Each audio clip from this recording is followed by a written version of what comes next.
Nobel বিজয়ী doctor Mohammad Yunus সাবেক প্রধান উপদেষ্টা। তিনি কি যেকোনো ফর্মে, যেকোনো উপায়ে, যেকোনো পদ্ধতিতে আবার ক্ষমতায় ফিরে আসতে পারেন?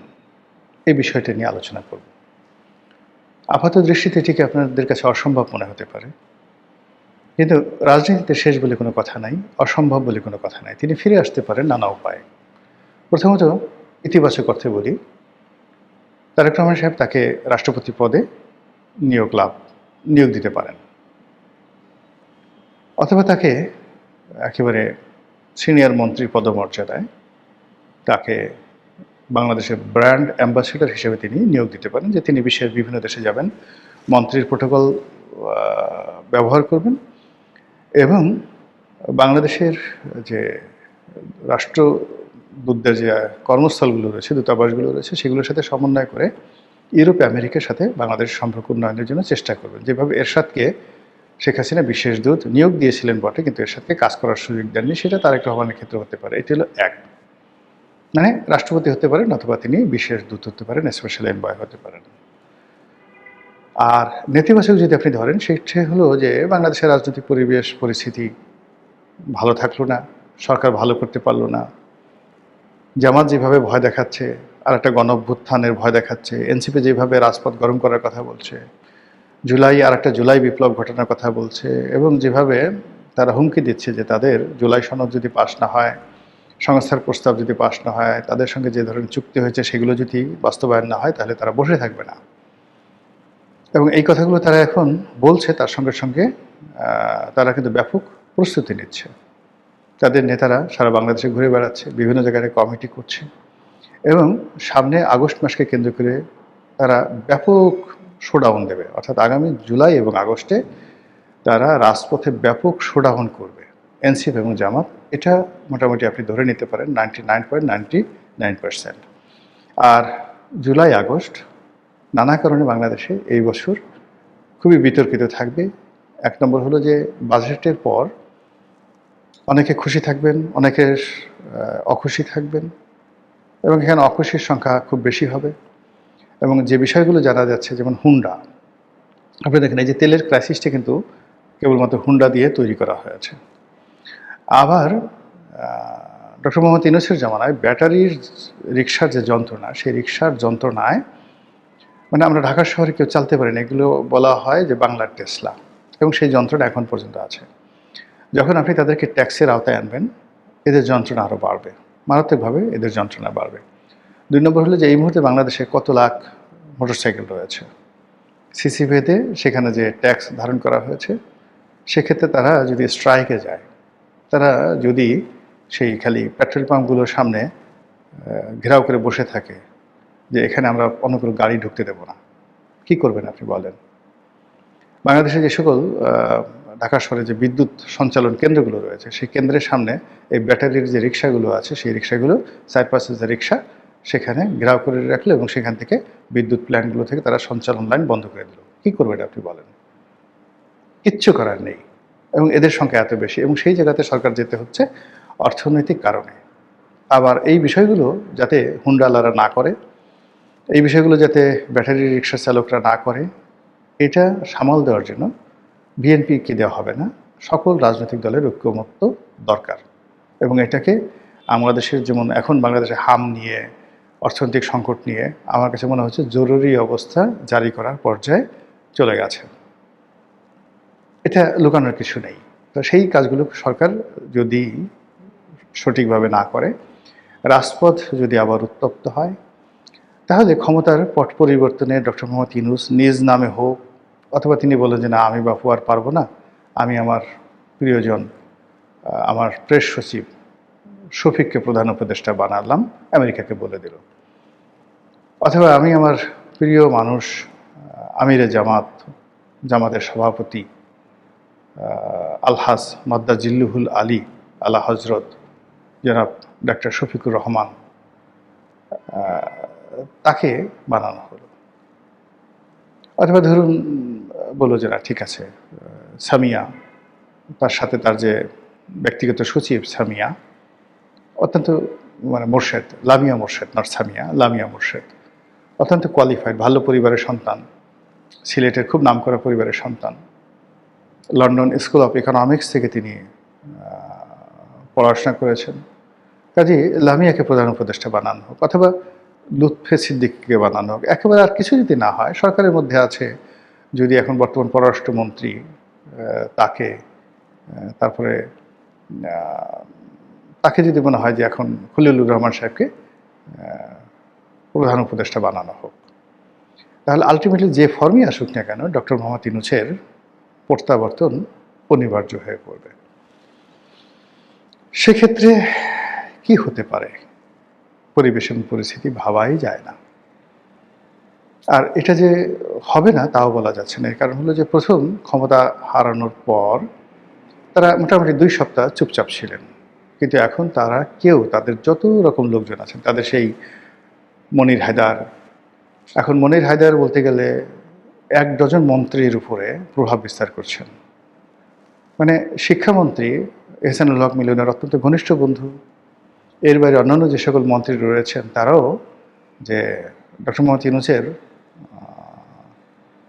বিশেষ সহকারী ছিলেন মনির হায়দার, সাংবাদিক মনির হায়দার, প্রবাসী সাংবাদিক। সেই মনির হায়দারের যে দাপট, তার যে প্রভাব প্রতিপত্তি এখন 20 থেকে 25 জন মন্ত্রীর চাইতে অনেক বেশি। It means doctor Mohammad Yunus এবং আমেরিকার প্রভাব যায়নি। এখন মনির হায়দারকে যারা ভয় পাচ্ছেন, পাত্তা দিচ্ছেন, সম্মান করছেন, কাছে ভিড়তে দিচ্ছেন, এমনকি বিএনপি তাদের যে ক্রোড়পত্র বের করে বিশেষ দিন উপলক্ষে, তাদের যে বিশেষ ক্রোড়পত্র, সেখানে মনির হায়দারের লেখা থাকে।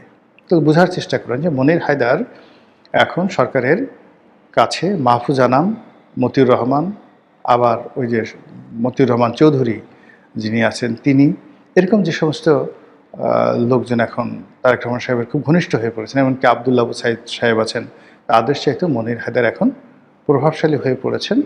এই কারণে যে তার সঙ্গে আমেরিকার ভালো সম্পর্ক আছে বলে লোকজন বিশ্বাস করছে, তার সঙ্গে ডক্টর মোহাম্মদ ইউনূসের ভালো সম্পর্ক আছে। এছাড়া অন্য কোনো কারণ তো নেই। There is no reason at all.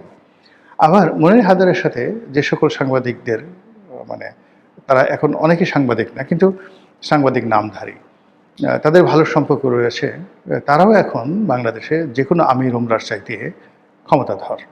তাদের কোনো চাকরি নাই, কিন্তু তারা লিডারশে ঘুরছে, সরকারকে রিপ্রেজেন্ট করছে, সরকারের পক্ষে কথাবার্তা বলছে। বরং এদের এই যে উপস্থিতি এবং এরা সবাই ইউরোপ প্রবাসী, এরা সবাই আমেরিকা প্রবাসী, এবং এদের এই যে ক্ষমতা, ইট মিনস আমেরিকার প্রভাব ক্রমশ বাড়ছে। তো আপনার যখন, আমার ব্যক্তিগত জীবন নয়, আপনাদের জীবনে এটা ঘটছে যে ক্ষমতাধরদের লোকদের আসলে মন মানসিকতা মেনটেন করা বা তাদের সাথে কমপ্লাই করা খুব কঠিন একটা বিষয়। ক্ষণে ক্ষণে রাজার সাথে সম্পর্ক থাকলেই আপনার গলার উপরে তলোয়ার সবসময় আপনার গর্দানের উপরে ঝুলতে থাকবে। তো এই হলো অবস্থা। তো সেক্ষেত্রে ধরেন তারেক রহমান এখন ক্ষমতাধর লোকজন আছেন, তার সঙ্গে সম্পর্ক রক্ষা করাটা এত সোজা বিষয় নয়।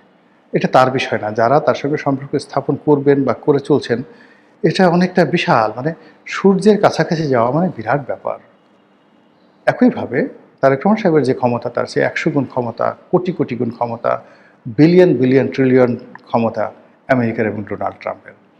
ফলে এই পাগলা ট্রাম্প কখন যে কি করে, কখন যে কোন সিদ্ধান্ত নেয়, তার বন্ধু বানাতে দেরি লাগে না, শত্রু বানাতে দেরি লাগে না, সিদ্ধান্ত পরিবর্তন করতে দেরি লাগে না, বোমা মারতে দেরি লাগে না, পা ধরতে দেরি লাগে না। তো এরকম একজন উন্মাদ যখন আমেরিকার প্রেসিডেন্ট, তো সেই আমেরিকা যখন বাংলাদেশ নিয়ে খেলছে, এতে কোনো সন্দেহ নাই সেই খেলার ক্ষেত্রে যে কোনো সময় দাবার ছক পরিবর্তন হয়ে যেতে পারে।